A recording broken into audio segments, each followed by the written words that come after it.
My dad texted me 5 words that morning. Thanksgiving's full. Maybe next year. No call, no explanation, just a casual rejection glowing on my screen. I stared at it for a second, then typed back, "No worries, because that's what you say when your heart's already numb." I didn't argue. I didn't beg. I just walked to the window of my Seattle apartment and looked out at the rain. They had no idea what I was about to do.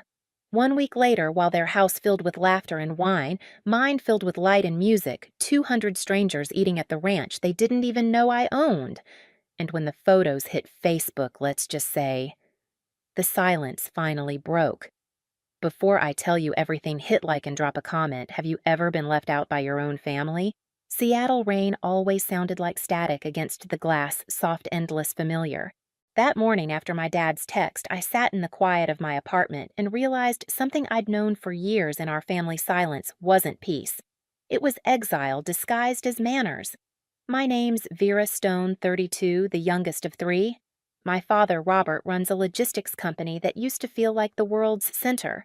My mother, Elaine, decorates every holiday table like it's for a magazine spread. My sister, Marissa, the golden child, hosts those dinners, all charm and control, making sure I always have the smallest chair, the farthest corner. My brother, Noah. He's kind but quiet, the kind of person who apologizes for existing. Every Thanksgiving since I can remember, there was a kids' table even when we weren't kids anymore. Plastic chairs, paper plates, the table leg that wobbled no matter how you folded the napkin under it. Marissa's friends filled the main dining room. I filled the silence. When I got my full scholarship to Stanford, Dad said, "That's nice, but maybe stay close like Marissa did. When my startup Northlink Systems sold for millions last year, he texted, 'Proud of you, honey.' No call. Just another quiet pat on the head across 1,000 miles. That's how we work words that look kind, sound neutral, but cut clean." I stared at his latest message, "Thanksgiving's full," and thought about every maybe next year before it. Then my eyes landed on the stack of closing papers pinned to my board. White Valley Ranch, Montana. $5 million. My name on every page. They didn't know I'd built something of my own and escape a place no one could uninvite me from. I picked up my phone, typed "no worries," and pressed send. Then I leaned back and whispered to the empty room, "This year I'm setting my own table." I tried to tell myself it didn't matter that I'd outgrown wanting a seat at their table, but the truth sat heavy in my chest like cold stone. Every drizzle that streaked the Seattle window reminded me of the foldable table back home in Portland, the one that always rocked under my elbows, the one they called temporary but never replaced. That night, I scrolled through old photos on my phone, Marissa cutting the turkey, Mom glowing beside her dad, raising his glass. And somewhere at the edge of the frame, blurred, I was carrying a tray. Always moving, never seated. When I finally called my brother Noah, he answered on the third ring, already knowing what this was about. "Hey," I said, keeping my voice light. "Is it true Thanksgiving's full?" There was a pause too long to be innocent. He sighed. "Yeah. Dad said it'd be small this year. Just Marissa's family, some friends." "You know to keep it simple." "Simple," I repeated. "Right. You know how they are," he said softly. "They didn't mean it like, 'it's fine.'" I cut him off. "I meant it when I said no worries." But when we hung up, my jaw clenched until it hurt. Because simple had always meant without you. For years, I'd convinced myself distance was protection. I'd stayed busy, built a company from the ground up, turned every scar into a blueprint. But now, for the first time, the silence didn't sting. It challenged me. If their table was full, I'd fill mine too. Just differently. I stood and pulled the ranch file from my desk. The papers were still crisp, smelling faintly of cedar from the contractor's office. In my mind, I could already see it, a long oak table under golden lights, snow outside, the scent of turkey and rosemary drifting through the air. Not a family of blood, but one of choice. I opened my laptop and drafted a message to my assistant, "Call Sheriff Collins in White Valley. Ask about local shelters or anyone who needs a meal tomorrow. And order more ovens, overnight." Minutes later, replies started rolling in: suppliers, volunteers, drivers. The plan was moving before I could second-guess it. For the first time in years, I felt the kind of heat that didn't burn it built. The ache that had lived in me since childhood began to shift into something sharper, cleaner. If my family wanted small, I would make big sacred again. If they wanted polite, I'd make kindness loud. Thanksgiving wasn't about who invited me anymore. It was about who I decided to feed. The next morning, the valley was wrapped in fog thick enough to swallow sound. I woke before dawn in the ranch house, the air still smelling of pine and cold earth. For once, the silence didn't feel empty. It felt like space waiting to be filled. I threw on a flannel-poured coffee into a chipped mug and sat at the long oak table in the kitchen. Its surface gleamed faintly in the half-light, smooth and wide enough to seat everyone who'd ever been told there wasn't room. My phone was already buzzing messages from Sheriff Collins confirming he'd reached the shelters and the church. "You're serious about this?" he'd texted. "Completely," I replied. Then came Pastor Grace Holloway, her voice warm but astonished when she called. "Vera, child, I've prayed for something like this for years. We'll spread the word." It didn't take long. By noon, volunteers began to arrive. Margaret, a retired caterer, rolled in with pie crusts. Elena, a nursing student fresh off a night shift, brought boxes of canned goods. Even a few truckers stopped by unloading sacks of potatoes and firewood from their rigs. Inside the house, every sound layered over the next pot's clanging laughter, bouncing off cedar walls, the rhythmic scrape of knives on cutting boards. For years, my family's version of Thanksgiving had been about appearances, perfect china, polite conversation, shallow gratitude. This one was different. The air smelled like butter and cinnamon, like work and warmth. I stood in the doorway watching everyone move sleeves, rolled up faces flushed with effort. It hit me. Then this was the first time in my life I'd been surrounded by noise that didn't hurt. At one point, Marco and Jen, my old co-founders, walked in with crates of supplies. "You sure you're not starting another startup?" Marco joked. I smiled. "Maybe. One that runs on kindness instead of code." As daylight faded, the kitchen glowed gold from the ovens. Steam fogged the windows. The valley outside disappeared into white. I moved through the rooms, lighting candles, checking the tables, making sure every chair stood firm.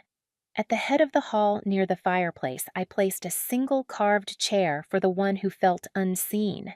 It wasn't just a decoration. It was a declaration.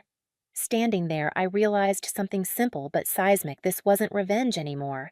It was reclamation. While my family toasted themselves in Portland, I was preparing a feast for 200 strangers. They had told me the table was full. They were right. It just wasn't theirs anymore. By the time dawn broke on Thanksgiving Day, White Valley looked like a postcard. Snow powdered the fences, the air shimmered silver, and smoke rose from the chimneys in slow ribbons. The ranch, once quiet and forgotten, pulsed with life. Inside the kitchen sounded like a heartbeat, steady, strong, unstoppable. Margaret was at the counter rolling dough with military precision. Elena stirred gravy in a copper pot twice her size. Marco and Jen had turned the barn into a dining hall, stringing lights between the beams until the place glowed like a galaxy. When I walked in, everyone was already working in rhythm, calling out ingredients, laughing over burned rolls, sharing stories. I could almost feel my younger self watching from the corner, the one who used to scrub silverware while the real family toasted. This time, I didn't feel invisible. I felt anchored. By noon, the valley came alive. Cars crunched up the snowy road, farmers' truckers, single parents, veterans, nurses, strangers who'd heard the announcement on the radio or from Pastor Grace's Sunday sermon.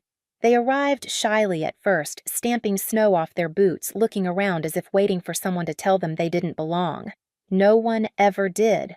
I stood at the entrance apron dusted with flour, greeting each person by name as they wrote it on their tag. "Welcome home," I said. Some smiled, some teared up. Inside the barn, the oak tables stretched endlessly, candles flickering between bowls of mashed potatoes, cranberry sauce, and fresh bread. The air smelled of sage butter and cedar.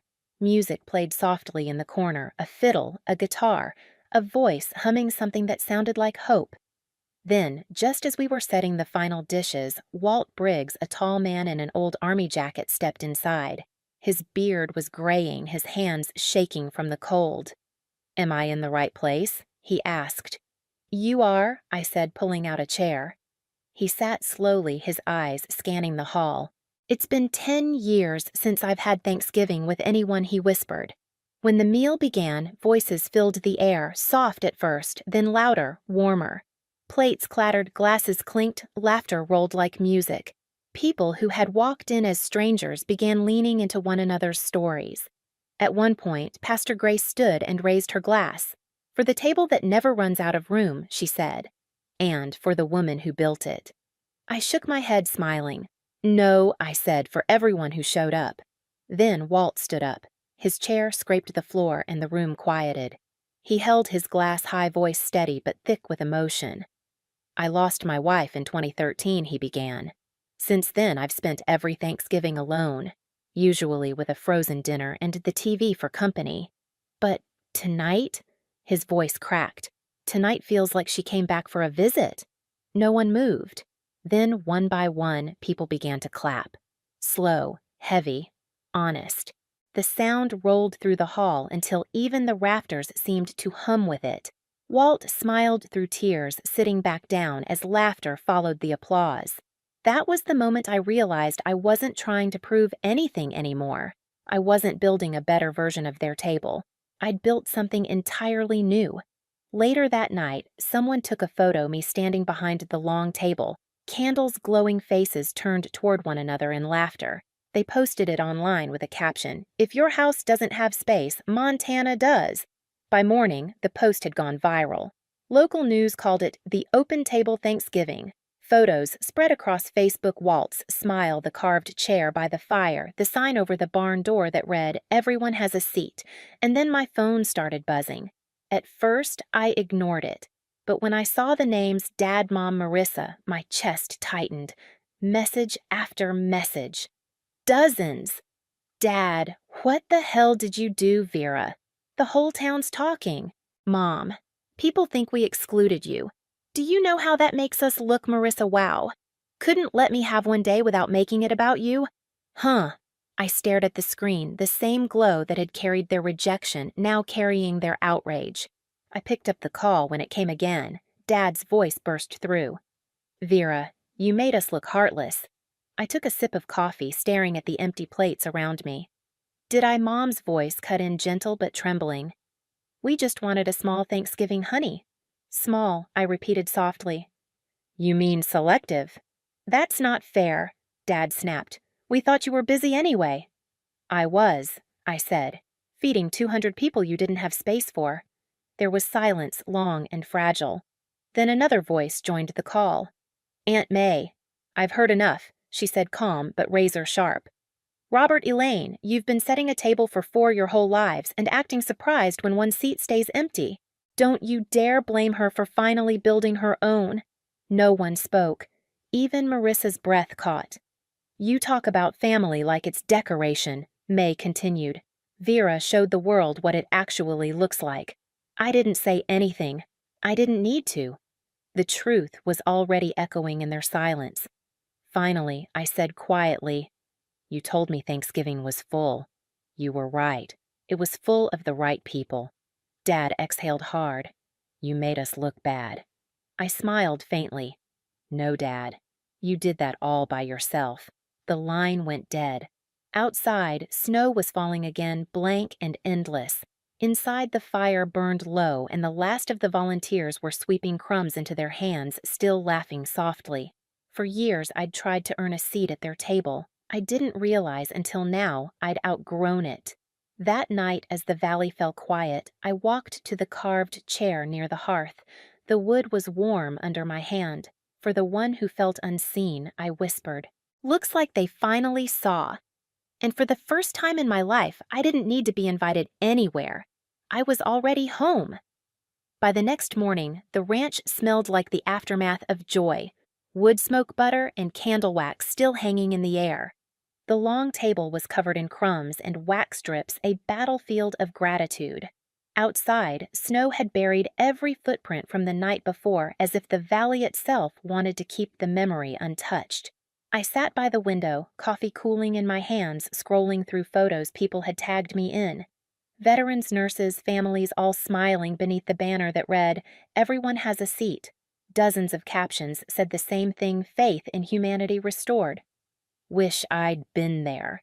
And under one photo of Walt Briggs raising his glass, someone had commented, "Her parents must be so proud." I didn't respond. Some truths didn't need correcting. A week later, I sent a short message to my parents' dinner. Just us, Sunday. They came. No entourage, no decorations, just the three of us sitting in the ranch kitchen. No one said much at first. Then I told them what they needed to hear. "You didn't lose me because I left," I said quietly.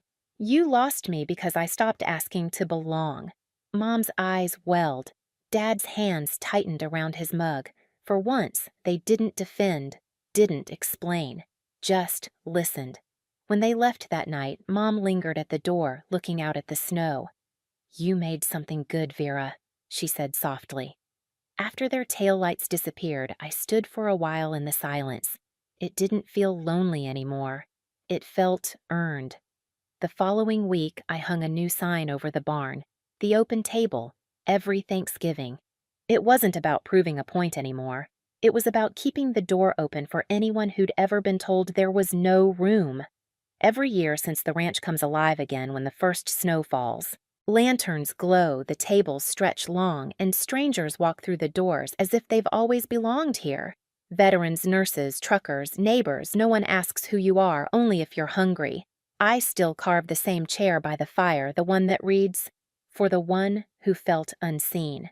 Some years I sit there myself. Most years someone else does. And every time I look around that room, faces lit by warmth and laughter, I remember the message that started it all. Thanksgiving's full. Maybe next year. Turns out this is next year.